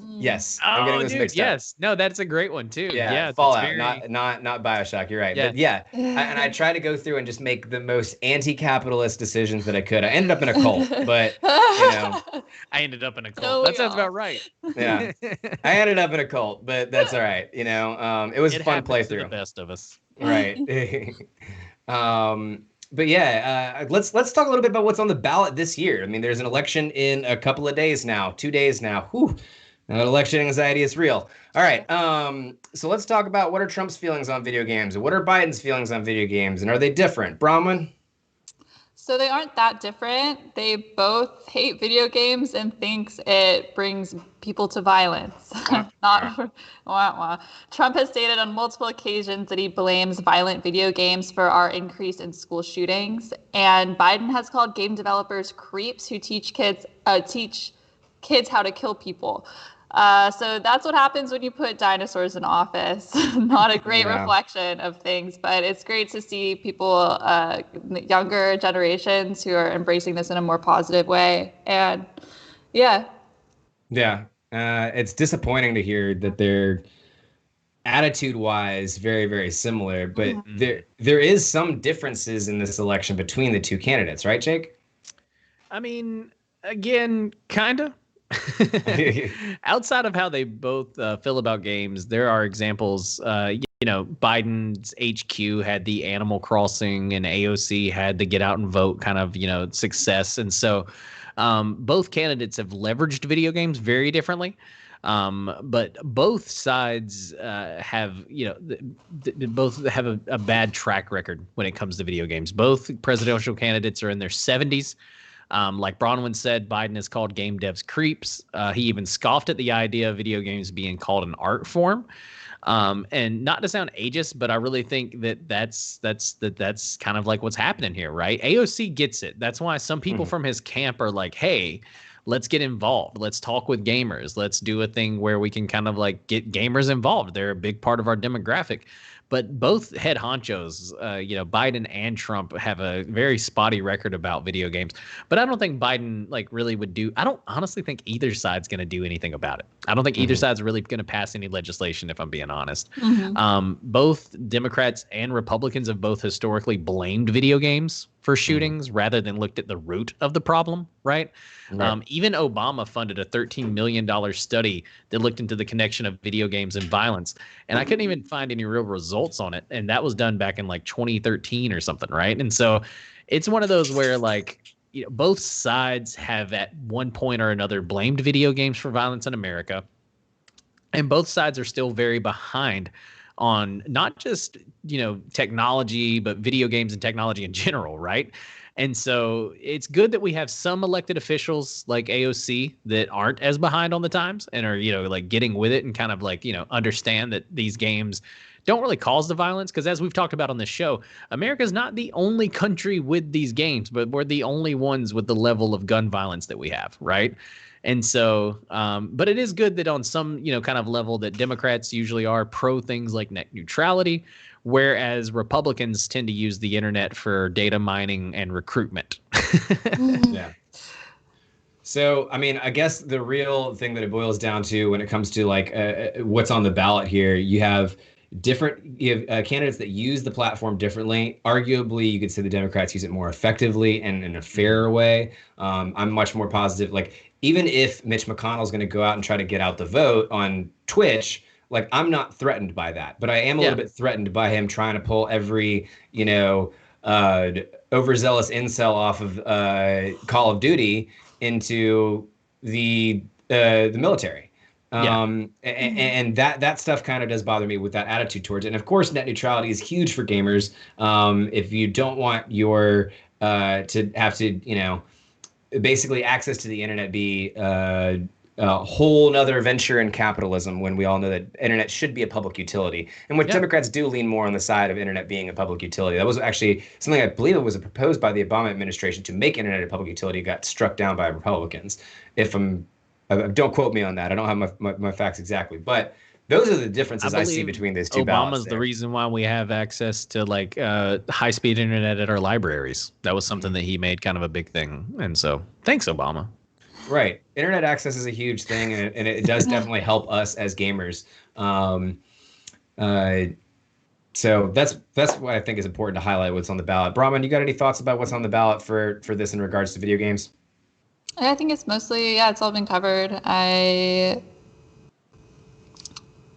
don't think that, I agree that I don't think that it's going to impact us in the sense of our gaming, but in the future, I'd like to see younger representation, and I think that is to come much sooner. But it's a nice shift, and I think that having AOC in this role, even if it's not Biden's view, having her like kind of on that in that party can maybe cause him to shift. Maybe he'll reevaluate things a bit and listen to the younger generation. We can only hope. Yeah. I mean, even Obama said that the huge decision that, he helped get across in 2008 with, legalizing, like equal rights marriage and everything. He said it was his daughters that played a big role in helping him towards that. And they were much younger and, kind of like helped him see that kind of, got to be the right decision. And so hopefully AOC and, young whippersnappers can help whip up old Uncle Joe. Right. Yeah. And so we'll have to wait and see. Well, we know that Halloween is over, but election anxiety and existential dread season is in full swing. So we know that you need some pants-pissingly, surprisingly terrifying things to keep you distracted. And we've got what's better distraction than horror movie games? Yeah. So tonight's Top Zen is a spooky season classic, top 10 scariest horror movie games. So let's get right into it. Number 10 on the list is one that you probably wouldn't classify as a horror film, but look at the aesthetic. Fallout 3 is number 10 on our countdown. Jake, tell us a little bit why Fallout 3 makes it on our countdown. Yeah, you're probably wondering, what? Fallout isn't scary, but then you probably haven't played it alone. Yes, most versions of post-apocalyptic futures tend to be pretty horrifying. Skeletons holding hands on their deathbeds, grotesque mutants who stalk you in the dark, and a lack of resources. There's plenty of traditional horror in Fallout 3. Yet, a few of those traditional elements would be as effective if it wasn't for the untraditional way that Bethesda delivers them. Fallout 3 is a game that lets you get into trouble. You explore the capital wasteland at your own peril, and that freedom of exploration usually results in some nightmarish creation that you are usually not prepared to properly deal with. But remember, do you remember your first encounter with a death claw? Like that, it was just, shockingly terrifying in its own right. The way that Fallout 3 creates a general level of tension and fear is impressive. But what separates the game from most of those are the moments where you stumble into the darkest depths and encounter its true horrors. There are a ton of spooky spots that I don't want to spoil for you, but you should totally check it out. Like we mentioned, skeletons holding hands on their deathbeds and kind of the grotesque mutants. You can find some really sneakily scary little things in the nooks and crannies of this game. There's even a complete maze that's totally I believe the theory is that it was created by a serial killer. And so you should definitely Google and check out these locations if you haven't. And also, Deathclaws alone, come on, they're terrifying. Yeah. And so, Dodd, have you ever been attacked by a Deathclaw or a Deathclaw? And did it make your skin crawl? So Bars. I haven't gotten to play through much of Fallout 3, but I have gotten to play through a bit of the intro and watching my friends play Fallout 3. And I remember the Deathclaws. Deathclaws were definitely intense and terrifying, and not necessarily in the it's gonna creep up on me in the room kind of thing. It's like, oh shit, if this is outside my house, I've got to be prepared. You've got to make sure you have the equipment. And in Fallout 3, it's not a uncommon occurrence for you absolutely not to. So just that alone, I think, merits some level of spookiness to be on there. Braun, did you ever play any bit of Fallout? Oh yeah, I played a lot of Fallout, and I think that basically every enemy in this is quite terrifying. They're just disgustingly nuclear large mutants. Mutants, and oh yeah. Even when you first start with those big cockroaches running at you from the vaults, I thought that was scary. That's one of my big fears. Man, you're right. One of the first times a rad roach ran up on me, I was like, "What the fuck?" Get out of here. Jump scares are a real thing. They are. Yeah. Mm-hmm. Yeah, and they're heavy in the Fallout series. Yeah. Well, you'll get a little bit more than jump scares with number 9 in our countdown. Number 9 in our countdown is Bloodborne. Creepy aesthetics aren't the only thing that puts this high on the charts, but it certainly has them for sure. The creepy aesthetics, that is. This game looks like Ren Fair on a bad trip amid many of my stoner friends know exactly what that's like. Death in this game comes with a heavy price as well. So the game brings out players' true survival instincts. On top of everything, the game is incredibly difficult. If you manage to escape without panic attacks, you're lucky. This game gives me the same vibes as the boat scene from Willy Wonka. Jake, did you ever give Bloodborne a try? No, I've actually never played Bloodborne. Bloodborne, yes. But that is despite the image. No, but that is it's definitely one that I would love to kind of dive into. I like creepy aesthetics in general, so definitely one that I think I would love to give it a chance. Yeah, it's definitely a good one to try out. It does kind of like that nightmare fuel bad trip at Ren Fair kind of situation. I think is probably the perfect way to explain it. I like trippy games. I always have, and so definitely one that I may have to binge or try to, because I'm just not big into spooky games. That's why this top 10 was hard for me to make. I can't play them alone. Yeah, I know. The big one, bump of the night. The big one that made this one critical, though, as I was saying earlier, was the heavy price you paid when you died. You'd lose all of your blood souls, I believe, or whatever the case may be. But the price of it made you really, really fear dying. So that was something that was really intense. But anyways, despite the images, we're going to move right on along into number 8 in our countdown. Silent Hill 2 makes number 8 in our countdown. Bronwyn, tell us why Silent Hill makes number 8 on the countdown for you. Alrighty, well, Silent Hill is a series of psychological survival games made by Konami and exclusive to PlayStation. So we know it's good, right, Jake? You know it's good.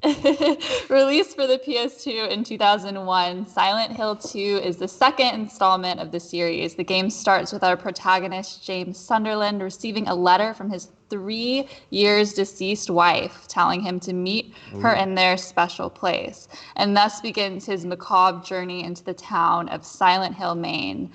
The game received critical acclaim for its use of metaphors, symbolism, psychological horror, and taboo topics. Its artistic style is even compared to the likes of David Lynch, Alfred Hitchcock, and David Cronenberg. So this is an absolute masterpiece and absolutely frightening. Dodd, were you able to play any of Silent Hill, of any of the series, or this game in particular? I think I got this a little bit back when I was on the N64, and which is just absolute madness because the N64, I feel like it's more terrifying on lower graphics. If that's just me. But like, because you're playing a little bit with the image in your mind of what's going on here, and like the zombie dogs and like, you know, that crappy 2D jumping out from nowhere scared the ever living crap out of me. But I know Pyramid Head is definitely a staple at all the cons that I go to. So I think that was a definitely one that is worthy of mention on this countdown for sure. Definitely. I feel like it was also a gateway to a lot of horror games for people, like just getting them introduced into it from this stage. Yeah. No, and it was one of those that I think it had a semi shitty movie, but not it wasn't like completely shitty, right? Like I remember Silent Hill the movie being one of those that's like not too bad, you know, like, but that could just be me. That could have just been because it scared me as a kid. Yeah, I almost had that as my Halloween movie. It was on my list. Nice. Yeah, no, I'm going to have to go back. You know, but it's one of those that I don't want to go back and watch it and be like, oh, never mind. It was garbage. Because I still remember it as being a pretty scary movie. So. Yeah, it was absolutely terrifying. But not quite as terrifying as number 7 on our list, Alien Isolation. Jake, tell us why Alien Isolation makes this list. Oh, yeah. So VR nightmare fuel that brings the feeling of being in an alien movie to life is the only way I could explain Alien Isolation. You can also play it not in VR, and it's still anxiety inducing. You know, it's either one, right? I've honestly not made it all the way through this game. Usually I can only go about an hour or 4 before I chicken out. And it'll usually just be a bump or a sound on the actual ship. It won't even be an alien or anything like that. It's just, this game is just like terrifying in itself, right? It sets up this whole like kind of like it makes you feel like you're immersed in the alien universe that is, you know, already terrifying, right? And it's basically just a direct extension of that universe. And Dodd, I just don't know. Have you ever got a chance to have a xenomorph spit acid in your face in VR? Because it's absolutely terrifying. I don't know if I ever would want to, but that does sound terrifying, especially in VR. And I know that this has been, amongst horror movie or horror game fans, has been a huge one. Yes. And it was like I know that it carried the same weight amongst horror game fans as like Smash Bros does against Nintendo fans. Like that's how big of a deal it was for them. And so surprising for me that it makes number 7 on this list, but it definitely is definitely one that you wouldn't want to ignore and would want to probably had it higher because I haven't actually been able to beat this one. It's true. But it also there's a high buy-in rate for it because you have to have it on VR. So you know, there's not very many players that have gotten a chance to play it yet. So definitely an exciting one. But one that is incredibly legendary makes number 6 on the countdown. The number 6 on the countdown is The Last of Us. The Last of Us is a classic horror game that was foundational for 3rd generation consoles. The classic story is one of the first major games to use a real actor to base their character's appearance on, although Ellen Page resents being used as Last of Us and doesn't like the fact that she was used in The Last of Us. Nevertheless, we still talk about it. The game starts out in a terrifying situation where you're running from a horde of alien-like zombies, and let's just say it doesn't end well. The dynamic twists of the story leave the player in a constant state of fear for what could come next and who might be lost next. The game also forces you to be incredibly resourceful But the scarcity of resources also brings a unique type of feel to this horror movie game. Are you going to be able to get past this clicker? You don't know if you're going to be able to get past this clicker because you only have one thing. And you're, oh man, it's a great game. You don't know what's coming next. You have to worry about zombies. You have to worry about people and starving savages in the post-apocalyptic world. And the game really does a great job of, again, not... you don't know who you're going to lose in the game. Mm-hmm. And so that's really, I think, a lot of the reason why people didn't like the sequel of it. But the original will always remain true in our heart. And that's why it comes in at number 6 on our countdown. Braun, did you ever get to play The Last of Us with the rest of us? I did. It actually came on my PlayStation as like one of those bundle games that was just like on the system. I don't know if I would have purchased it if it wasn't. Because I'm not, I have to play these games with other people, so it's like a big commitment. But I did play, I did play through like some of the game, never finished it. I enjoyed what I played, but it didn't quite hook me. Mm-hmm. But I can see the fear, the terror, why it's number 6 on the list. That's fair. That's fair. I doubt that you got to experience any of this, Jake, because this was a Sony exclusive. No, I never have, but I've always heard of The Last of Us. It's one of those. It's an iconic game, and so. Yeah, it is absolutely iconic game, but not quite as iconic as number 5 on our countdown, which is Resident Evil. Particularly the remake makes number 5 on our countdown. Bronwyn, tell us why Resident Evil is on this list. Well, I think that all of the Resident Evil games could take a spot on this list. We are just going to focus our attention on the 2002 GameCube exclusive remake of the first installment of the Resident Evil series. This partnership of Nintendo and Capcom reinvigorated the 1996 PlayStation game with newer graphics, game dynamics, revised script, and expansion of the explorable areas. The story starts as a team goes to investigate a series of mysterious murders outside of Raccoon City, and this mission goes awry. Reinforcements are sent in, and the majority of those reinforcements are ravaged by killer dogs, leaving your player, either Chris Redfield or Jill Valentine, to seek refuge in a nearby mansion. A mansion where untold horrors lie behind every door. What's more frightening than rabid zombies? What's more frightening, the rabid zombies or the corrupt forces of the Umbrella Corporation as you explore? So this is a game that I have not played, but I have seen every second of it because it was one of those that I would watch my brother play and be so scared the whole time. Oh my goodness. And then occasionally I would try to play it and I could just never, all the zombies coming after me, no. But I still love this game. I love the story. Yeah. I mean, the story alone has been honestly a failed movie franchise, but it's been a movie franchise nonetheless. It's getting rebooted, so that shows you how much the story holds on its own, in my opinion. You got any feels on Resident Evil, Jake? Oh yeah, no, I've played Resident Evil. I think for maybe a total of 5 minutes, and then was like, okay, fuck this, I'm out. That's that was my feelings on Resident Evil. I know it's a very iconic game because obviously it spawned a film franchise that will ever be remembered in cinema as a mix of badass, cool, terrible, action-packed. Why won't you die? Yes, you're back though. What? Kind of like the Resident Evil movies are like the McRib. It's obviously coming back for a reason. But I don't really know why.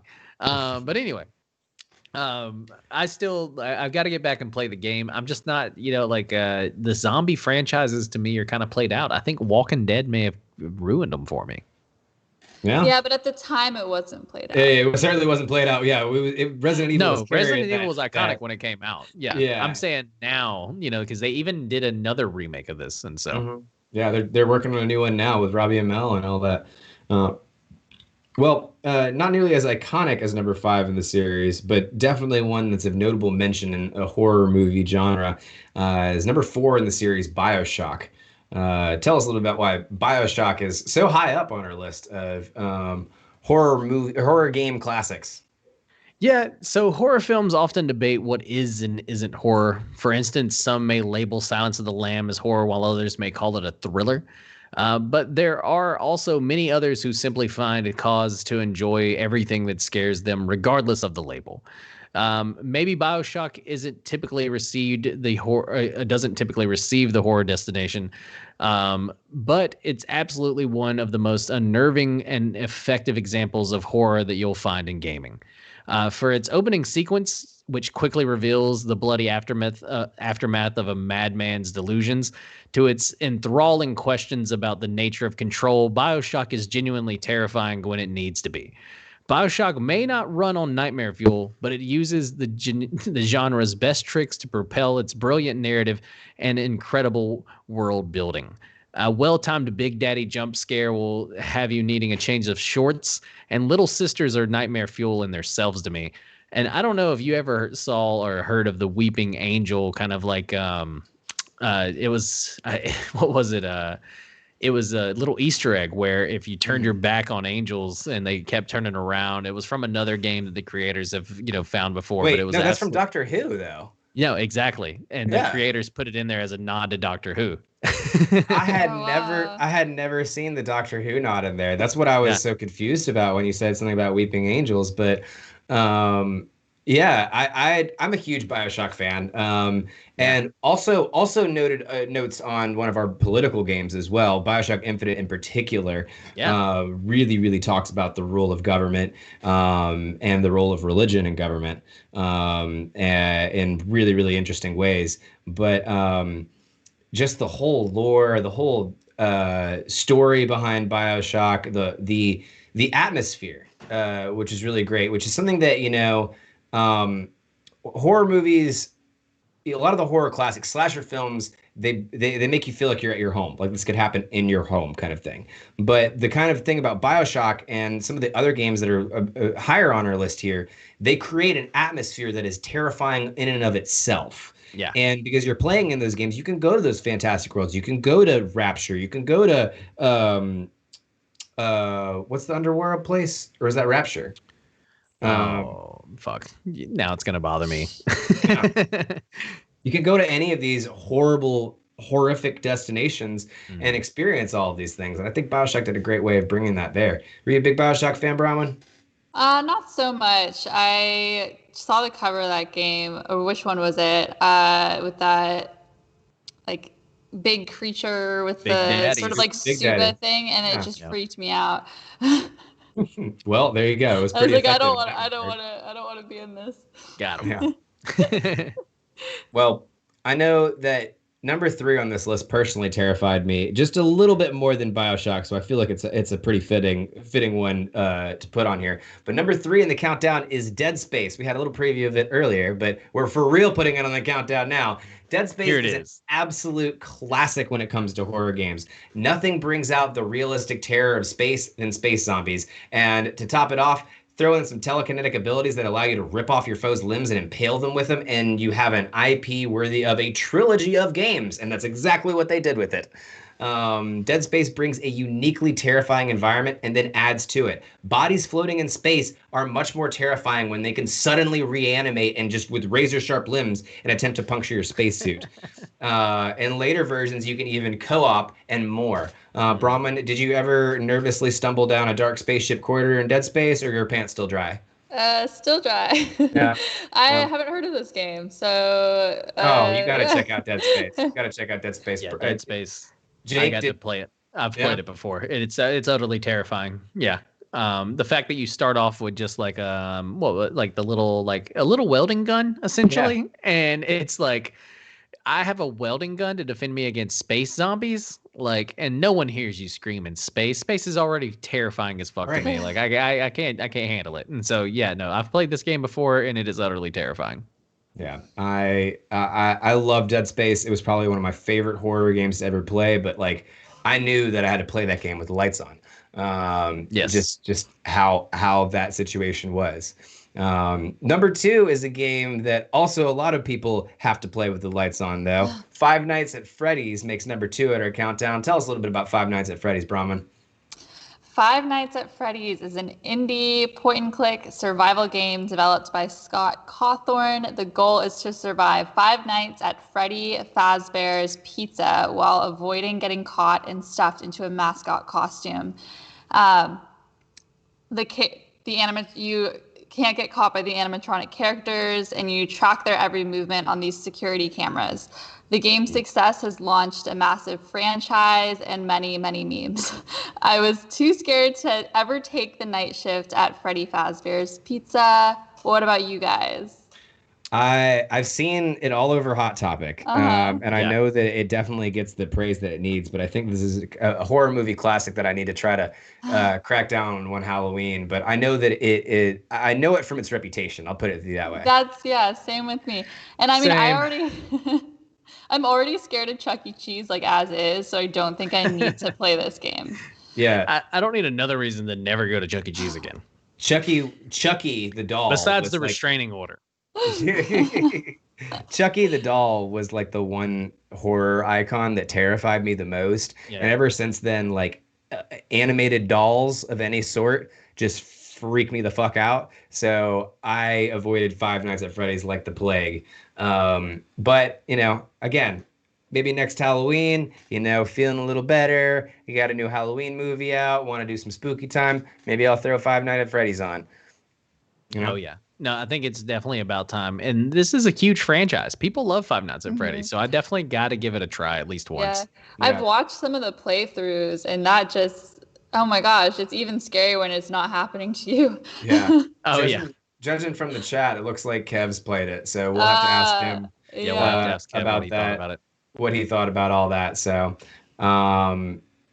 anyways, with that said, let's move on to number 1 on our countdown, Until Dawn. Tell us a little bit about Until Dawn, Jake. So number 1 on our countdown, Until Dawn. The thrill of an 80s slasher film was rarely about the story, the message, or any other traditional cinematic virtues. It was more about the dark pleasure of finding out who is going to get it next and how are they going to die. Until Dawn takes that thrill and mixes it in with the interactivity that you can only find in a video game. In this game, your choices can directly or indirectly affect whether a character lives or dies. You know how horror fans sometimes shout at the movie screen to warn characters to run or turn around or not to go in there? Well, now you get to just see how far that advice would really have taken those characters. Of course, the novelty of that mechanic sometimes results in people forgetting just how scary the game is. Granted, most of the horror revolves around jump scares, but the way that Until Dawn is able to consistently make us jump out of our seats through an escalating series of terrifying moments showcases not only the developers' love for the slasher genre, but also its understanding that a jump scare is only as good as the feeling of dread right before it. Until Dawn is the 80s slasher film that gamers spent decades asking for, but it's also more than that. It's a game that manages to turn quick scares into lasting nightmares that are fun to share with friends, and it sometimes really makes for some of the most memorable hits, and really brings the 80s back to life for us. So it's one of those games where, if you haven't played it, it's a ton of fun. You play it online. There's also a game like Jason that's similar to it, but Until Dawn is one that I definitely suggest you play this Halloween season. For sure. Have either of you guys got to play Until Dawn with your friends, or do you have friends? What are those? I had those before COVID, but other than that, I just talked to you guys. No, I haven't checked out. I'm really bad on horror games, guys. I played a lot of Pokemon. The genres and the audience doesn't blend too well. Wait, although there's some terrifying Pokemon out there. I will tell you that much. Okay, if you read some Pokedex entries, there's some spooky shit. But with that said, I haven't got a chance to play stuff like this, but this honestly sounds like a very, very good premise and something that I would be very interested in checking out. Brahma, what about you? No, I haven't. It hasn't been on my radar at all. But I really love the slasher genre. I'm a huge horror movie buff, so I think that I can get some enjoyment out of this game, even if I'm just watching somebody play it. For sure. But still, It makes the number one on our countdown for a number of reasons. You gotta love those 80s slasher films for sure. But with anything that's an ode to 80s slashers, right? Yeah. Anything, right? Anyways, that'll about wrap it up for this episode of Geek Life. We hope you guys enjoyed everything today. Remember, if you want more Geek Life, you can always follow any of us on our personal streams. You can find me on Twitter and Twitch at Bruce Bain. Jake, where can they find you? You can find me on Twitch and on the Twitters at Gonzo Gone Live. It should be right over in this area somewhere. Yeah, Bron, what about you? You can find me on Twitch and Instagram at Space Nymph. Yeah. You can also find additional Geek Life content on YouTube, on Instagram, on Twitter, on Facebook. We're everywhere, y'all. And we have a lot of stuff out there. We got a lot of cool cut content out there. They should definitely check out some PSAs from Captain America. What's that all about? You know, figure that out. Big shout out to our moderator in chat, Littlest Nelly, and of course our host in chat, Kev. Thank you to our video producer, Cape. Also, thank you for our new followers, Yo Mom's Side Dude and Raising Cane. Thank you guys so much for your support. Great name. Great name. Great name. Anything we wanted to address in chat? Let's see what's going on in chat right now. Dead by Daylight, also a great shout out there. That's when I thought. I was like sitting there. I was like, after we got through this countdown, I was like, Dead by Daylight at least deserves like a honorable mention, right? Yeah, Dead by Daylight's a good one. I'm glad somebody gave that one a shout out. And Phasmophobia or whatever, that's one that's really taken the internet by storm. I've seen a lot of people playing it. And Littlest Nelly says Limbo, which I can definitely vouch for that one as well. Limbo is definitely a nice little spooky game to play. Yeah, it's terrifying.